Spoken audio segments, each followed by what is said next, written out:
Hi everybody, my name is Shannon. Welcome to my channel, Another Yarn. Thank you so much for joining me today. I greatly appreciate it. It is Monday. If you're new here, you don't know this, but Monday is where I do my everything I've made throughout the week. It's the planning, the progress, the lack thereof. It really depends on the week. I mean, that's how that works. And I try to write in my handy dandy little calendar. Yeah, it's my first year using one of these things. Generally, right before the video, I'm trying to write down what I did each day. And I have goals to actually write it each day as I do it. I've kind of failed at that. I did really good for January. And then I've just been slacking, which is weird because it's literally sitting right next to me when I'm knitting and crocheting. Maybe I'm a rebel. I just don't like rules. Maybe. I don't know. I've made it this far in my life. I've obviously followed some rules. Oh yeah, a lot of years in the military. I definitely followed some rules, whether I liked them or not. That's how that works. So, if you're new here, like, subscribe, share, all that stuff. And if you've been here for a long time, thank you so much. Thanks for coming back. I enjoy this. Comment. I read them all. I don't comment on every single one of them. I was doing that a little bit earlier today, but I try. So definitely talk to me. I like that. So with that, let's go ahead and see what got accomplished this week. Surprisingly, I did accomplish a bit. There were some things that I hadn't realized had all happened in a 1 week period. You know, as I'm pulling my stuff and putting it around me and going, what did I work on? What did I actually get done? I did get some stuff done. I did. I'm excited about that. One of the things that I got finished was a stretch for me, right? You know, I'm kind of going out on that limb, so to speak, and let me work on some things that either I've not tried before or I've tried so long ago that I had to look up how to do it or have help with or something along that line. That's my brioche. So I was able to, this is a free pattern. I'll have that link down below. Celtic knot cabled cowl. Isn't that pretty? So I did this with, I believe it was Malabrigo with that hot pink, and then there's another hand dyed yarn with the Malabrigo, but oh, here's my tag. There it is. Here, this is Brio Sport. Okay, why did I pick these colors? It was beautiful, definitely beautiful. Do I know how to say it? Oh no, I do not. So that's the blue. Hey, that's that blue colored, right? You know, I'm like, I don't know. So that's a DK weight that I used for that color right there that is striping, and I used a worsted weight for that pink, not because I was looking for them to not match weight wise. I really liked that pink with the blue, and it was just such a pop. I wanted something that was just like, wow, in your face, and this is definitely it. And you know, with brioche, you can wear it either side you choose to. It really just depends on what look you're going for. So you can have it out with the pink, or the more subtle, that's the light side, light color. You learn all sorts of new techniques. You learn all sorts of new language, new acronyms with brioche. It's not hard. It's teaching yourself a new language. Okay, so that can be hard, but it's yarn. It's okay. We got this. We got the yarn thing down. Knit, crochet, weave, whatever. We got it. You can do it. So here's the other side, which, oh my gosh, does that not go well with, you know, the little pop of pink with what I've got on? I mean, that's pretty cool. Didn't really plan that. It's like the first time I showed the brioche completely done, I had on a mostly black top, well, mostly lots of color, with red and fuchsia colored roses all over it. And this matched perfectly on the pink side. And now here I've got it kind of blending in with pink. That is funny. I obviously like that color. Holy cow. Do I have the rest of the skein with me? No, I don't. But finished this off. So I took a brioche class earlier in the year, and it's like 5 weeks long. And it was a lot of socializing. I'm not gonna lie. It was the three of us were in the class. The instructor, who's the shop owner, and a friend of mine and myself were the only ones that signed up for this particular one. So it was a private knitting circle dedicated time for just the three of us to get together and work on our projects. And I'm not gonna lie, I absolutely loved it. I'm gonna do that stuff again.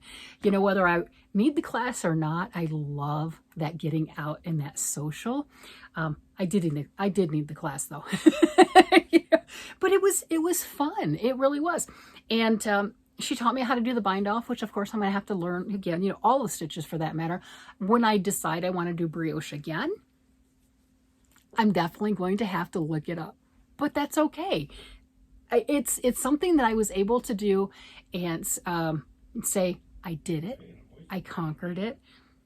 I'll drive on with other things and come back to brioche when a pattern just screams at me and says, woman, you must do it now. Go look up the instructions, right? Because sometimes patterns do that. I mean, I'm not going to lie, right? That's what happens.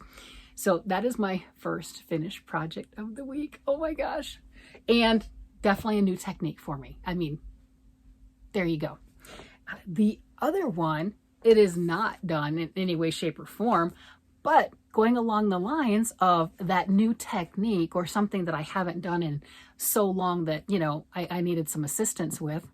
This a clue? Oh yeah. This thing, yes, I started to do Tunisian crochet. I know a lot of you are really, really happy. You were teasing me. Oh yeah, I caught the jokes. I caught the jokes and everything because I have been telling Lynanne from Nina's Knots Crochet, I'm not playing with a little Tunisian game. No. Her and Jackie from Crochet ADHD have been trying to get me to join in with Tunisian for quite some time. It is Things We're Making Thursday. For the monthly theme, it's Try Tunisian Crochet. So I got a lot of ribbing back and forth on, am I going to play along? Of course I'm going to play along. So I got a set of, an inexpensive set of crochet hooks on Amazon, you know. So once I actually start getting into that cord space, I'll have opinions, I'm sure of it, on what I do or don't like. But right now this works.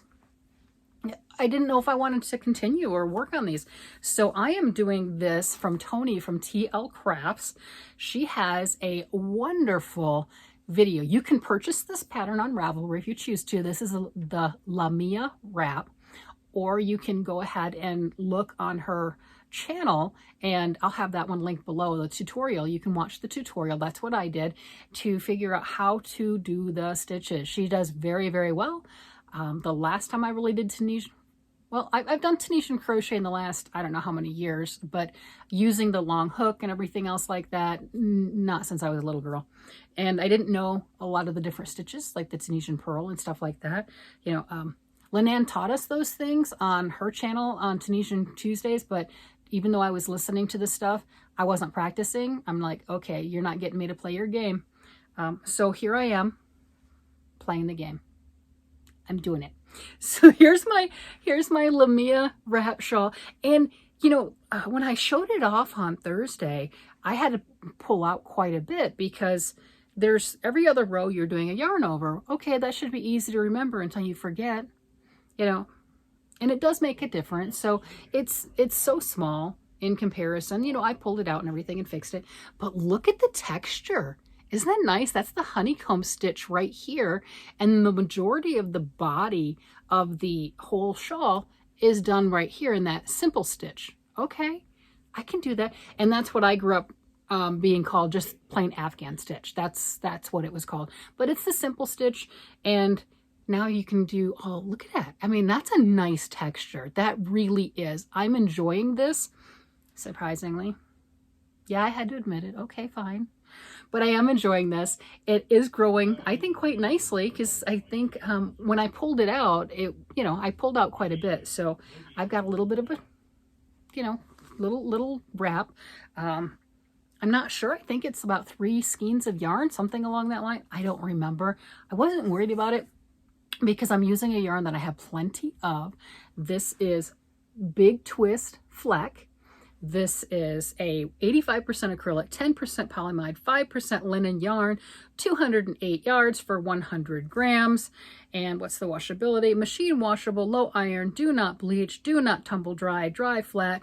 It has the X across the triangle. Do not triangle. That's from Erin from Crafting Kitty. That's how she says it. Yep. So that's a good way to remember because, without that, I don't always remember what those symbols are. But I now know the triangles bleach. Don't bleach. Don't bleach.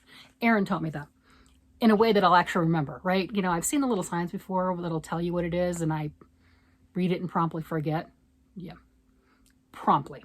Let's see, do we know where this is made? Probably in Turkey. Yep, made in Turkey. Yeah. And I'm enjoying this. I got this on the first go around that Joanne had for their big Twist Fleck. They do have Fleck out again with some really nice colors.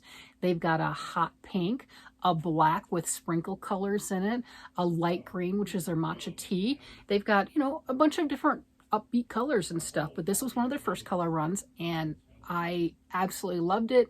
Got enough to make a sweater, and well, now I'm making this, right? Because the sweater didn't happen.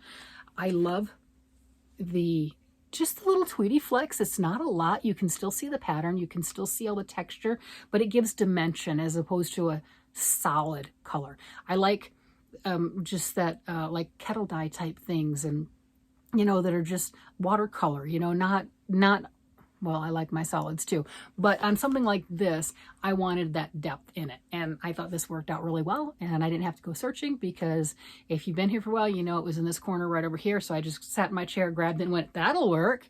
Yeah, it took a lot of thought. Yep. So those are my, yep, took a lot of thought on that one. So that's it right there. And I was really happy to have gotten more done since Thursday. I did put some more on it. I think I forgot the yarn over a couple times, and I ripped it out. I mean, it's small enough. There you go. Maybe I'll be smart and put a marker on the end. I shouldn't need to, but evidently I just want to miss that yarn over, right? It's okay.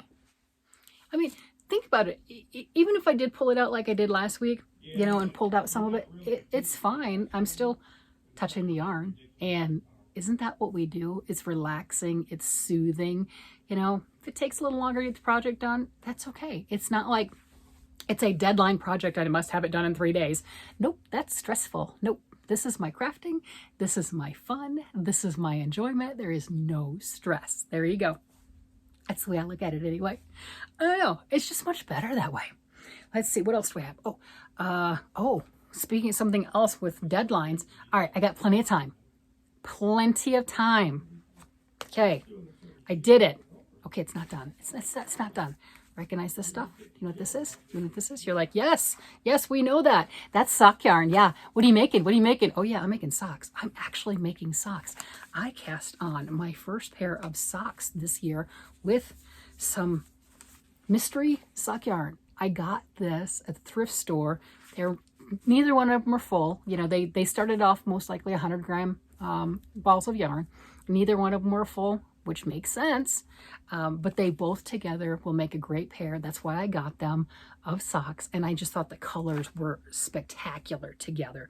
And did you notice this? Look, can you see that? That's that hot green. There's like a stripe of that hot green chartreuse, whatever you want to call it, in that. I mean, could it not have been for me anymore? And here we go. I made it all the way to the heel flap. Okay, and look at that. Look at the detail. This is the back. Do you like that? Do you like that detail? So I did that. This is 72 stitches. The plan is it's going to go to my oldest son for Christmas. He wears a size 13 shoe, and you know, his feet are big, his legs are big and everything, but they, you know, he slims down to the ankles, and a lot of times the socks might be a little too gapping or a little bit too big at the ankle. So my way to combat that is I started doing ribbing, and I did it as a twisted rib just to add a little element to it. I just thought it looked pretty. So I started that, and I did like 5 rounds, and then picked up more, and then, you know, it kept going down. Each increment where I added another stitch to where it went down to the heel flap was 5 rounds. But look at that. What do you think? Let me get that close enough so you can see that detail. Yeah. Isn't that kind of cool? So it kind of stretches out a little bit here, right? And that will stretch, you know, that will stretch just fine, but that's just going to be smaller around the ankle area. And I like that. And then, as we know, my favorite construction is the heel flap and gusset. I've made other socks before. This one seems to fit the best for me, but you know, if you can do the other ones and they look great and they feel great to you, by all means, definitely go for it. But look at that. because this is only half the stitches and everything, you're getting more of the stripe. So I'm getting thicker stripes with that really hot color. Oh, I love that. That is just so cool. And just that flashing, and it's just such a stark in your face. But you notice you've got yellow in here too. So it definitely brings it together and blends. Yeah, my first pair of socks in April. I know, that's really cool. We're getting there. Yeah, if you're new here and you're not familiar, I tend to make and give away at least 10 pair of socks at the Christmas time period. And what I do is, this year I had them in one of those big grandma's cookie tins, but I'll normally have them in one of these bins right here. And I'll bring that out. That's the last present for Christmas. And you can pick out the one that you want. The only rule is it has to fit. And that makes a huge difference. And my son, obviously, he's a size 13. So I make things specifically for him because he has the biggest feet in the family. That's easy, not a problem. And then my daughter-in-law has size 6 feet. So I make things specifically for her because she has the smallest feet, right? And then everyone else is in between, so they'll generally fit anyone else in the family, the guys and the girls, because socks do stretch. But obviously you're not going to put a size 13 foot in a size 6 sock, and a size 6 isn't going to wear the size 13. So those two are ones that I'll specifically make for them. And then I try to give choices. I like it when there's 2 or 3 or something like that I have in my bin that will work for them, because they tend to get them for birthday too, kind of, you know, it depends on how many I have up. If I have enough made up, they'll get them for there too. You know, so I've got that going on, and I have to get my collection up. And my mother-in-law was just here for Easter, and that was one of the things she asked for, is, do you have any socks? I'm like, oh, because she was going to come out for Christmas and wasn't able to make it. So she made it for Easter. And I'm like, oh, well, you weren't here for Christmas. Yeah, I gave her some socks. Of course I gave her some socks. Of course I did. But, you know, you got to joke with them a little bit and tease. But that's like the favorite gift. That's the family gift. That's, you know, that's those memory gifts, that type of thing. That's a memory gift, no doubt. So I'm just, oh my gosh. This has been just like a week, hasn't it? Brioche and Tunisian crochet and working on my first pair of socks for the year. That's a lot. Oh my, you know, what have I been hibernating or something? I mean, that's a bunch to toss in for a week. Yeah, that's crazy. Wow. Yeah. You know, wow, that's pretty crazy. So the next thing that I was working on is, for the Mystery Yarn Challenge, I started my project. And I was looking through all sorts of patterns and everything, and I ran across the Knubbelchen pattern. And I have made those in the past. I've made quite a few of them. And if you didn't see it, go check out the Thursday's video, because I have all the pictures in there of my past makes where I've made these things. So I am working on that with my colors that I got. I've got 3 colors on it so far, and I did make progress because now he has both legs. I just need the arms and the hat. This is the head. No, it doesn't stay as a block. It does get scrunched up and everything. I'll run the string right through here and scrunch up the neck and stuff the head. And I can stuff the body if I choose to. The pattern doesn't have it stuffed, but you know, it's mine. I can do it however I want to. So I probably will go ahead and stuff it. And then the hat I'm going to use with the maroon yarn that I got with my mystery yarn. So there we go. So then I'll have all 4 of my colors for that one. But this is the softest yarn. This is Wool-like. It's a discontinued yarn that Michaels was selling with crazy amount of yardage per ball.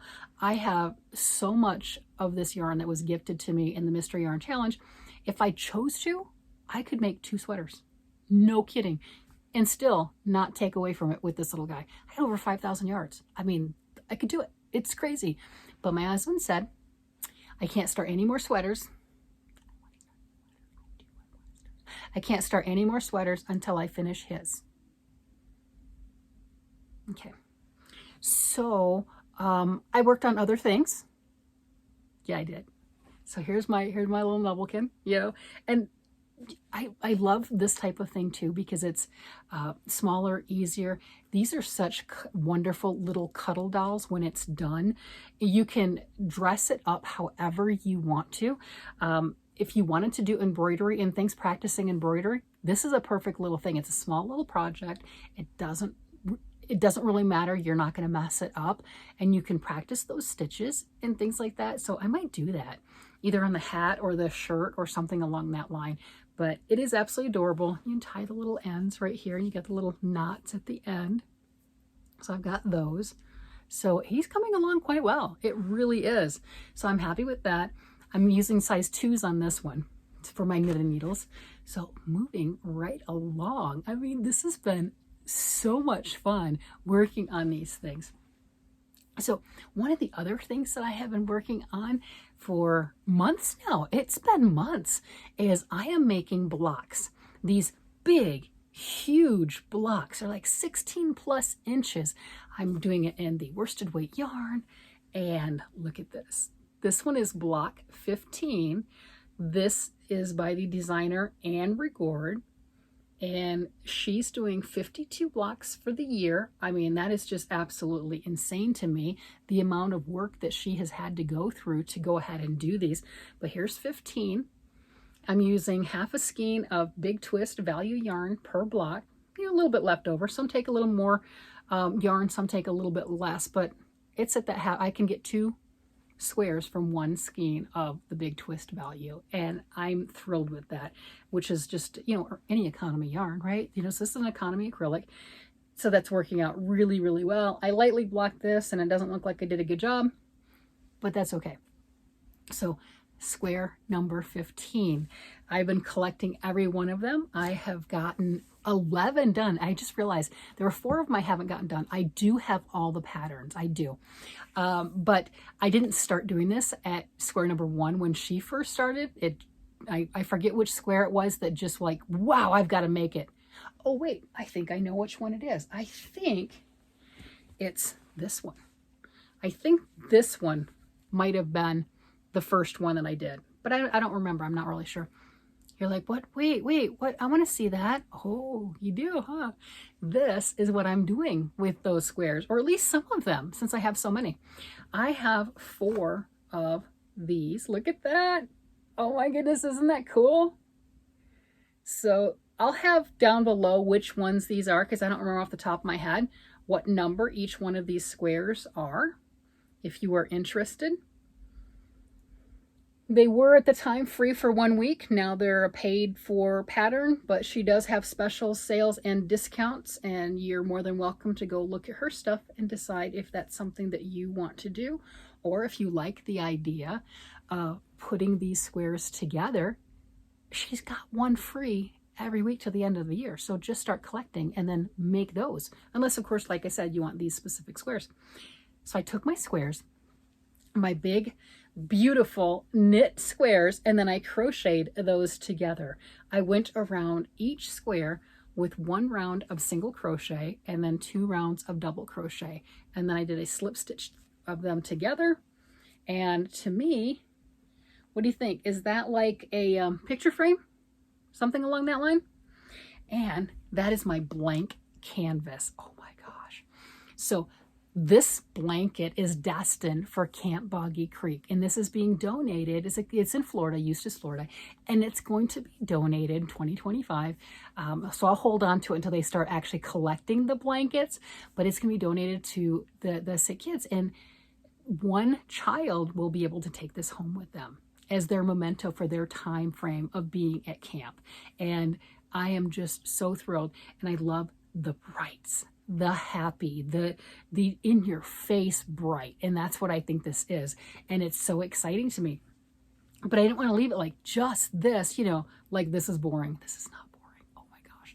So I love this right here. And then I got books like 100 Knit and Crochet Flowers for embellishments. I've got other books. I've got some other things by Nikki Epstein. I've got Patterns in My Head. I've got all sorts of things, right? We've all collected flowers and leaf patterns and things like that, right? So I'm working on my stuff. I just pinned everything out again. Yesterday I had just one full ladybug. Today I've got all 3 of them sewn together. Oh, I just lost a flower down. I've got all of them sewn together. I've got 5 of these. These are new. These are the little forget-me-nots. But look at those. So 3 of the ladybugs. I've got 5 of these flowers. I've got 2 of those. They call them marigolds in the book, the 100 knit flowers, crochet and knit flowers. So this is just the start of my embellishments. Obviously, I want a lot more, because I'm going to sew them on in the frame, right? In the frame. And I'm not sure how they're going to be sewn yet, but they're going to be in that frame. Big flowers and leaves and stuff like that.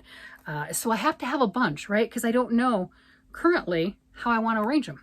So there's got to be a bunch. You can't just put one on there. I mean, you can, but what fun is that?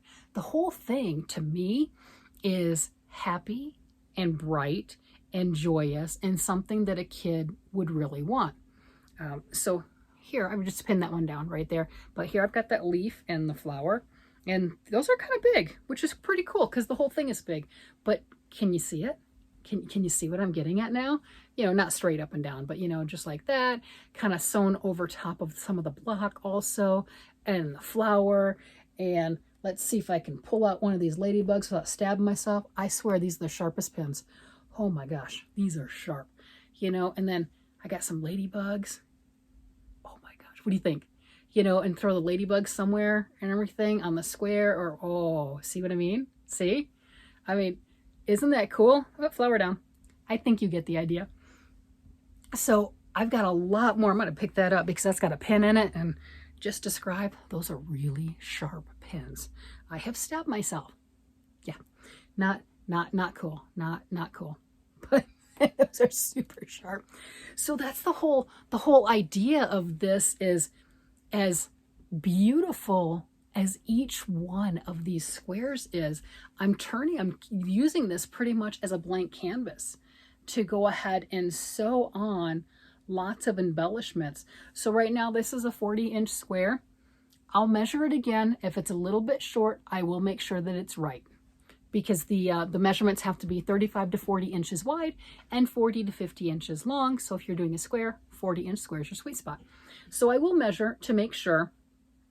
And I've got so many ideas on how to put the embellishments on. My goal is to, I've got just that one board right here, is to fill up multiple boards of the embellishments. And this is just a good way to just hold it and show it, as opposed to, see, look, there's a ladybug. I mean, you can see it, but to be able to see that detail a little bit better. I like the texture of all the stuff, and I've gotten some fantastic ideas down below in the comments so far. So definitely read the comments, you know, help me out with some ideas. One idea, surface crochet, right? So I wanted to do some letters and things like that on it. So I could surface crochet, you could embroider. I'm already doing the mix as it is, because this is crocheted in the center and then the knit blocks. So lots of different ways to do things and different things. Music notes, that was put up there. Crochet the letters because I wanted to put the word love on there or something. Crochet each letter and then sew that on. So there's an option. Another one, I love this idea, was put like a little fake pocket or something, or a flap on, you know, something along that line. I think I would do that on a different blanket and have that folded over and everything. And I could even crochet a button, you know, that type of thing. And then have it pop up and maybe have it was like something inside. So you could do like the little wiggle worms. You could do that to where they can pop in their pocket, and then you lift the flap up right here, and then you can pull out like 3 or 4 different little wiggle worms. And that would be a texture, a fun, just something just unique, something that just brings joy. And I love that idea. I don't know if I'll do it on the flower garden blanket, but I'm going to use that idea. That is spectacular. And Lynette from Charm Granny was commenting on like a Grafgan. If you were to do, I've never done a Grafgan. I haven't. But if you did that and you charted out Camp Boggy Creek, or you charted out the words and then you crocheted that in, and she was talking about doing like a camo yarn or something. Oh my gosh. Go for it. I want to see it. I'm not going to lie. I think that is great. So it's lots of ideas that we're kind of coming together and sharing our creativity. Those were some, I love the idea of music notes. That you can do so much with that. Different colored notes. You can do, you know, especially if you actually know how to read music. It's a little more difficult for me. I used to be able to read music. I can still do it. Got to find the C line and I can go up and down. But, you know, I mean, it's not a sight read. It's not, I'm not there on the sight reading. But you could do that same concept and make a blanket like that. I mean, there are so many options. And with this type of a concept, when I first started doing the blocks, I was just having fun doing them. Well, I've got 11 of these blocks done now. 4 put together. Oh yeah, lots of ends I gotta deal with. But what was I gonna do with them? How was I going to incorporate those to make something useful that I'm either gonna donate to Camp Boggy Creek, or you know, if I keep this up by the end of the year, I can have a couple lap blankets for the family plus donating to Camp Boggy Creek. That's a lot of big squares. So I was trying to figure out how I wanted to put them together and what I wanted to do. And I wanted to mix the mediums of both knit and crochet because, well, you know, we can do both, right? Might as well have fun. And then once I started doing the framing, it just, everything else fell into place. It's like, no, it's got to be that garden. It's got to be something along that line. It's got to be the trellis and everything. And I've got here, oh, yep, here it is. This thing, which is just it's not an I-cord, but it looks like an I-cord. So you got the back right there, and then there's the front. But that right there, sewing down, and I'd like to have this, and I've got some of the little leaves, like this leaf is perfect with that one. So have some of those leaves out and the different flowers. I mean, it's just so many options. So once I get 2 or 3 times more of the embellishments, then I'll have, you know, a huge pile, and then I can start throwing them on the blanket, probably literally. I mean, I'm not even joking, probably literally. See where they land, see what looks good, pin those things down and sew them on really, really well. I know they have to be sewn very well, because I know if I were a child and this was on my blanket, this puff thing, I would pick it up by that or something like that, you know, and it feels good. You know, your fingers in there, it feels nice. It's got a good texture. But for me, sewing things on, they have to be anchored really, really well. You don't want to just catch just part of the yarn or very, very lightly, because that'll be a weak spot. And, you know, this is to bring happy and joy, and you don't want to plucking off flowers. So there'll be a lot to deal with as far as that goes. But I really like that idea. Oh, wait, you know what? With the heart thing, okay, so somebody else who's doing a lot of blankets for Camp Boggy Creek is Lynanne from Nina's Knots and Crochet. She's got lots of squares that were sent to her, and she's crocheting them together. So every blanket that she does, she makes sure there's a heart on it. If they're a heart square, and people have sent her in just the crocheted hearts that she can sew on for blankets that don't have a heart already crocheted in, that you know, so she's got all those. What about that pocket idea? So one of those, she might do it, I don't know. But if you did that pocket idea and you had a stuffed heart, you know, you could have that on a good anchor, right? A good string or something, you know, so you could pull the heart out and then put the heart back in the pocket. You know, just take a couple of hearts and sew them together, right? You know, I mean, I sewed ladybugs together, you know, had a little puffy thing. Ooh, the ideas are churning, aren't they? Yeah. You see where we're going with this, right? You just, one thing happens and you can expand upon it. What's your theme? What's the thing that you like to do? I really want to do something dinosaur, because I know so many kids really love dinosaurs, and I've done dinosaur squares and everything, and Lynanne put them together and she did a spectacular job. Oh my gosh, that blanket was stunning. I did a screenshot when she showed it, and it is gorgeous. And if I can find that screenshot, I'll go ahead and I will put it there so you can see it. But I did the dinosaur squares and a couple other squares in that blanket. The other squares were donated by other people. she gathered them together, she put it together and did a fantastic job. Absolutely wonderful. But something like this with dinosaurs, something like that, right? So you got music theme, you got Christmas theme, you got dinosaur theme, you've got other crafters that are doing different holiday type things. They want blankets per holiday. You know, just having such fun. I think this is so enjoyable that as a community we come together, sharing our joy of our craft and helping out other people and children and bringing awareness and stuff. So it's just been such a blessing and such a joy. With that, I'm going to go ahead. Oh my gosh, I have been on here for a long time talking about all my stuff. I think I got everything. If I didn't, well, I'll get it next week that I have worked on. You guys have a great day, night, evening, whatever it happens to be. And I will talk to you again later. Bye-bye.